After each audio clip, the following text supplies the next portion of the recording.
Your commentator is Robert Stevenson.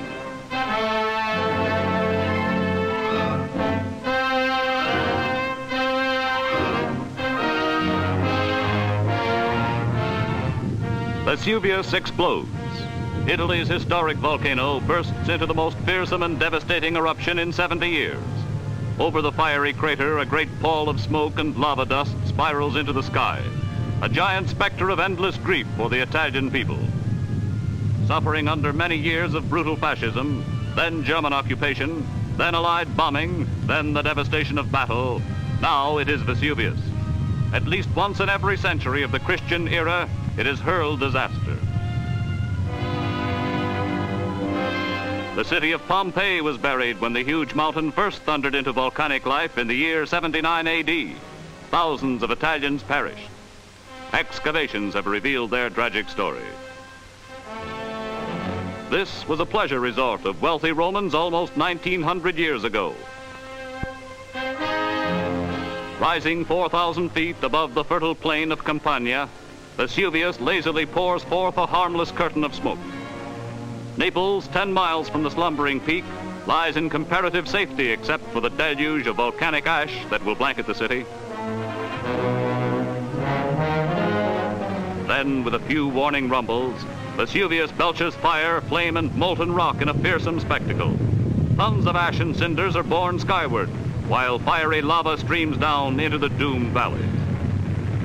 The overflowing crater erupts with a mounting temperature of liquid steel close to the summit, which carries its fiery heat long after it loses incandescence. The Italian people are stunned. The crushing mass of lava moves relentlessly toward towns in the valley, an all-consuming force from 30 to 90 feet high, throwing off terrific heat and sulfurous fumes as it ignites everything combustible in its path.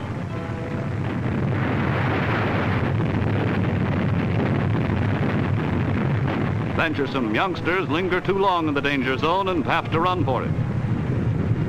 The wall of lava sweeps on. Frightened Italians try barricades of brush, hoping to check the cooling edge of the flood until it may solidify and build up a dam. But man's weak efforts against this monstrous force are hopeless.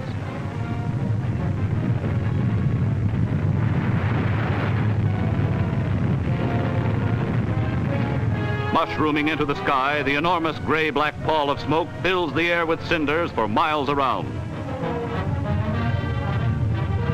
From fiery regions far deeper in the earth than any mine ever dug by man, the hot lava is a reminder that the earth was once just such a molten mass, gradually cooling until it formed an outer shell.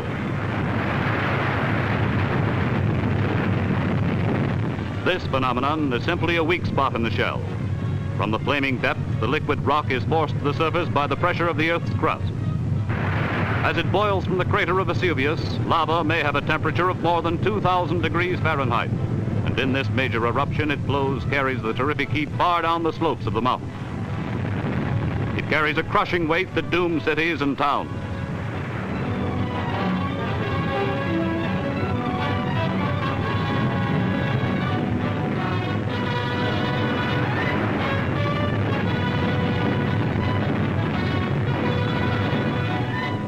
Salerno, 17 miles away, is buried in lava dust 3 feet in depth. An army bulldozer helps to clear streets, and soldiers, aided by the people, labor to enable military traffic to move. A costly disaster is soon apparent. The people of San Sebastiano are warned to leave their homes as the moving wall of molten rock grinds to the very edge of the city. There is time only to save a few pitiful possessions. The burning mass is already threatening to engulf them as it comes on at 3 feet a minute, and nothing stops the flow.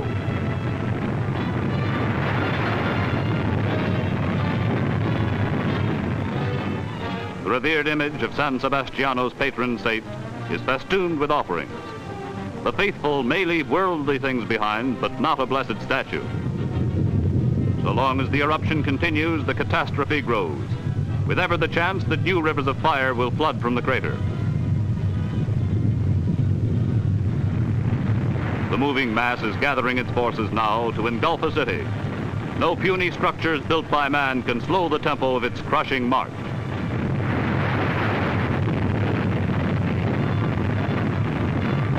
Already, smoke and dust from crashing walls are seen, as fire spread with the flow of the lava tide into the heart of the city itself.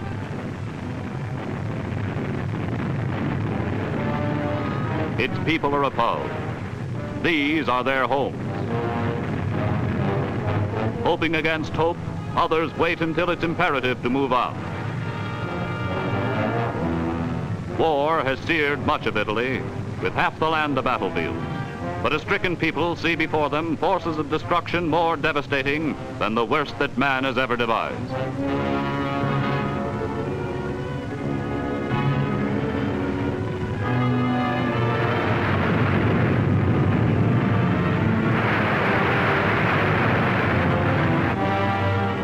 More people are ordered to evacuate. The eruption continues, swelling the lava flow, and all throughout the second day, dense clouds of stifling black smoke dust billow upward, heavily laden with hot cinders. People in another doomed town are warned to get out. The molten rock sears everything it touches. Now the destruction spreads to Massa di Soma. It vies with war for diabolical supremacy.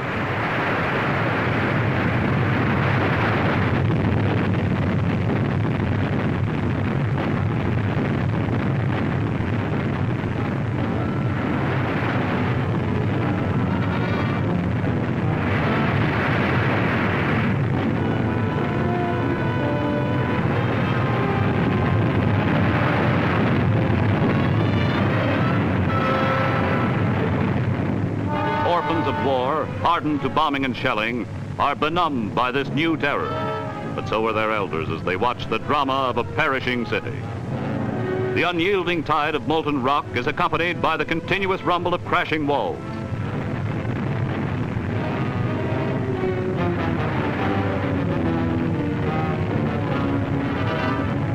Faces reflect the tragic scene.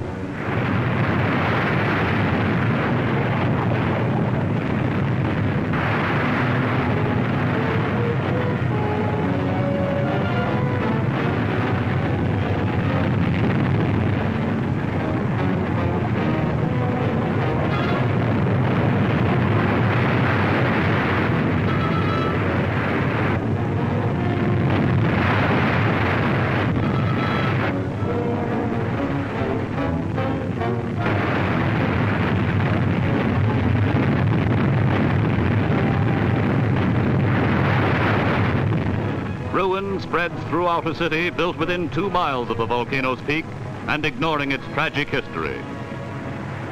They move to safe havens, but they'll come back.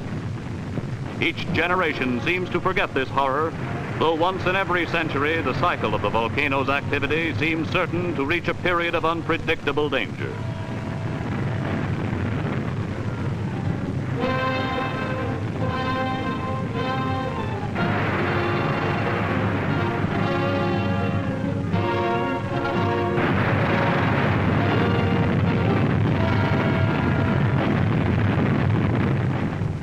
The crater pours forth its blackish pall in giant clouds of lava dust, but it covers the land with precious ash that makes the earth fertile, and grapes will grow again to produce a wealth of wine. So the people will return and defiantly rebuild their homes on the slopes of the threatening volcano. They call the slopes the Happy Land, and all Italy prays that happier days will come once more with the end of this devastating eruption of Mount Vesuvius.